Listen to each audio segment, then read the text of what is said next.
Hey everyone, hopefully you're having a good day. My name's Andy. My channel's Finding Value. I do these financial education things all the time. We also look at undervalued investment opportunities on the channel. And if that interests you, click subscribe. Today, I try to get Elliott Wave. I try to look at these things from a different perspective, give me a little bit more confidence in the patterns that are setting up.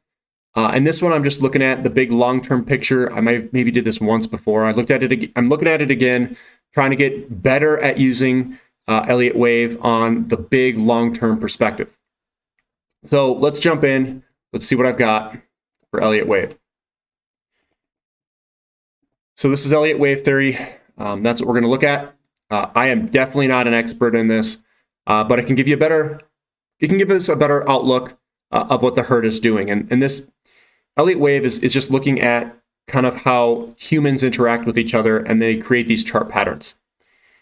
So that's what we're looking at. And again, this is only financial education. This isn't anything that you should be basing your investments off of. Now, this is the Elliott Wave here. Just to kind of show you, I'm looking at the big black line.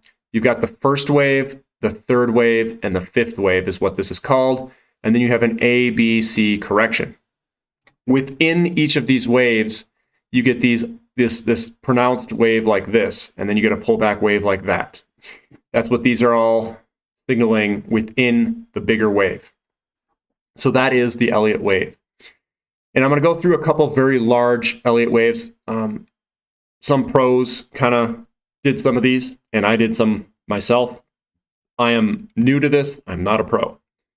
So here's one that someone did using the dollar. They did this in 2017 is when they did this. This was their projection of the move coming up for the dollar. We have a head and shoulders pattern, and that's exactly how it played out. We had a shoulder head, and then they said this was going to come back up. It came exactly like they said, bottomed here, and then they said it was going to come up to create this B. There's the other shoulder. There's the shoulder. And then they said it was going to come on down, and that we were going to go to an 88 for a 50% retracement, 61's at 84, and then the other percentage is at 78. So they're projecting a move down to 86 to 78 for the dollar.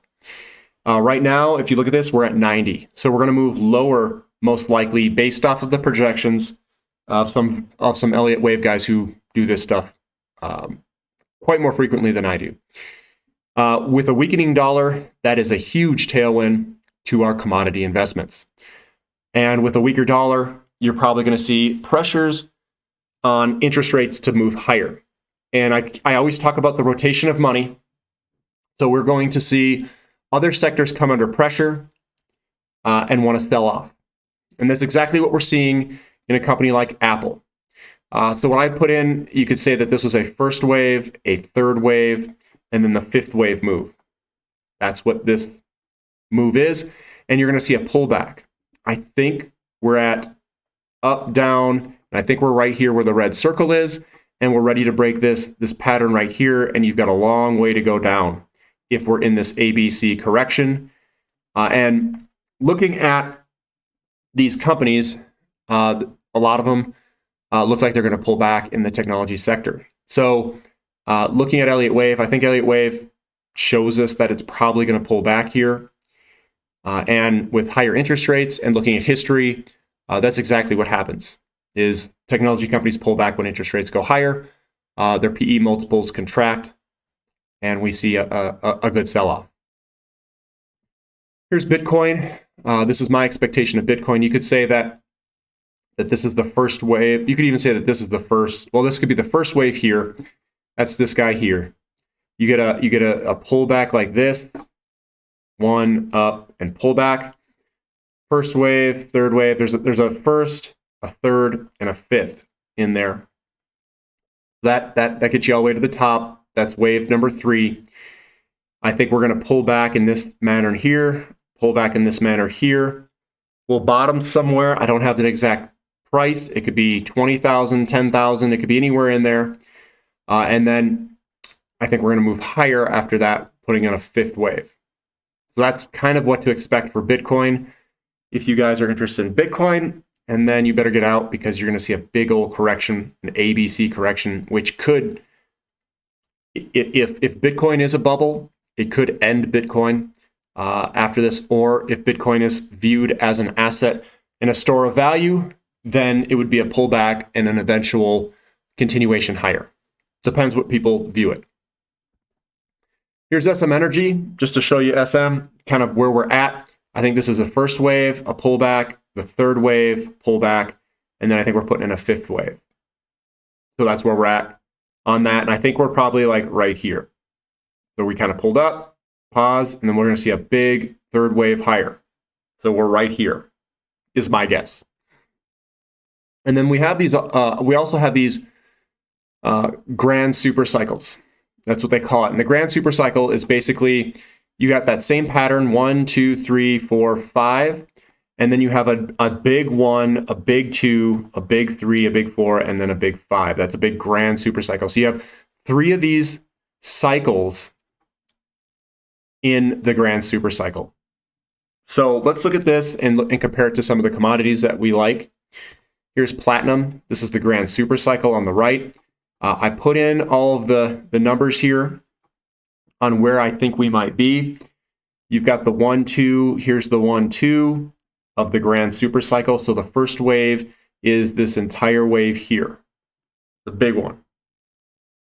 They had, the big wave. Now this could be one wave here too.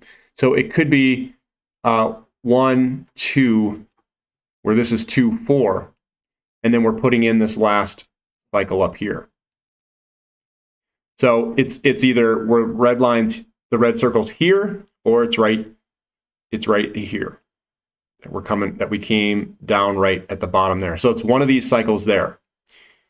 And remember, this thing continues over and over. So it depends on where you start it, but it's either we've got a big move here or a big move here, either one. Here is the oil price. If you look at the oil price, you kind of come up. So one wave is here. There's the 5. This would be the 1, 2 here, 1, 2 of the big super cycle. And then we come through this section. You come through this section. And I think we're right here. So I think that's where we're at in the oil, and I think we have a big move coming up ahead of us. So in the grand super cycle things, looks pretty good. COVID did sell this thing off and created an opportunity to buy assets at a ridiculous price. Now, if you took COVID out, we would be in this uptrend right here in this pattern that just broke. So we were right, like coming on up here. That's where we're at. We're coming on up and going to go through this entire cycle upward. So we got a big move upward, I think, coming over time. This one is silver price. We come in here, one of my favorite, silver price, sideways for a long time. This was number 4 in the green. We came on up. That's number 5. We came down, up, and across. That's 1 and 2 here. The whole section in here. It comes up and over. We kind of come up and over. And then we're moving on up through this section in here. That's the section all up in here.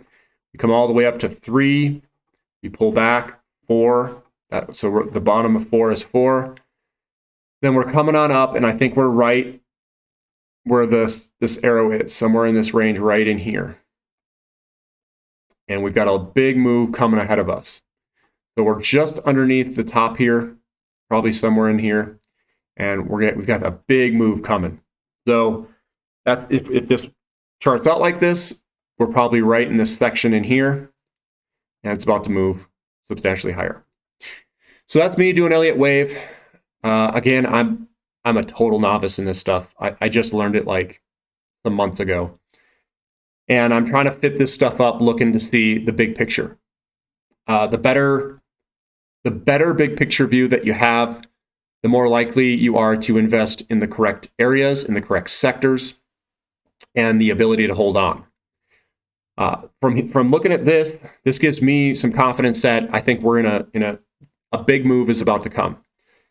And what we should be doing is not worrying about everything. We should be holding on, looking at our leading indicators in real estate. I think if real estate remains intact, residential land values, that is. I think we're going to go higher, and all these are going to go higher because of the weakening dollar. The weakening dollar is going to increase interest rates, rotation of money into these assets here. And then when these start moving higher, I know a lot of you guys are saying it's not moving, dead money. You know what? That's when you have to be in it.